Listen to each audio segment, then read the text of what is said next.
নির্ধারিত ডেট অনুসারে বাংলা মিডিয়ামে আল আমিন মিশনে ক্লাস 11-এর ভর্তির জন্য পরীক্ষাটি আজকে সম্পন্ন হলো। এই পরীক্ষার প্রশ্ন কঠিন ছিল না সহজ ছিল আমাকে কমেন্ট করে জানাবে যারা যারা পরীক্ষা দিলে। এবং এর পাশাপাশি তোমাদের যে এই পরীক্ষার রেজাল্ট কবে হবে সেটা হয়তো তোমরা অনেকে জানো না। তোমাদের এই পরীক্ষার রেজাল্ট প্রকাশিত হবে আগামী মাসের 10 তারিখে, এমনটাই মোটামুটি জানা গেছে।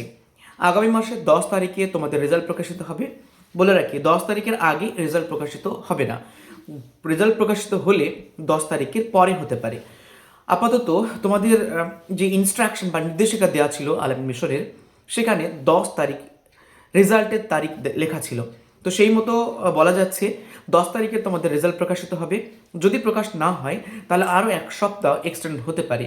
তো পরীক্ষা তোমরা কেমন দিয়ে এলে আমাকে কমেন্ট করে জানাও। সেই মতো করে তোমাদের যে পরীক্ষার কাট আপ হবে, তোমরা পরীক্ষার জন্য কোনো রকম পাস মার্ক নেই, পরীক্ষার কাট আপের উপর নির্ভর করে। তো সেই মতো করে তোমরা কে কত নাম্বার পেতে পারো সেই রকম করে তোমরা কমেন্ট করে আমাকে বলো। সেই মতো করে মোটামুটি একটা কাট আপের একটা অ্যাজামশন করা যেতে পারে। তো এই ছিল ভিডিও। তোমরা বলো কত পেতে পারো, তোমাদের এক্সাম কেমন হলো, আর পরীক্ষার প্রশ্ন কেমন ছিল, হার্ড না কঠিন না সহজ। তো দেখা হবে পরবর্তী আরও একটি ভিডিওতে। এরপরে থাকছে তোমাদের কাউন্সিলিং প্রসেস, রেজাল্ট, তারপরে কাউন্সিলিং মিটিং, তারপরে আরও অনেক প্রসেস। সো এই প্রসেসগুলো জানার জন্য অবশ্যই জুড়ে থাকবে আমার সাথে পরবর্তী আপডেট পাওয়ার জন্য। তো তোমরা অবশ্যই কমেন্ট করে জানাও যে তোমাদের পরীক্ষা কেমন হয়েছে।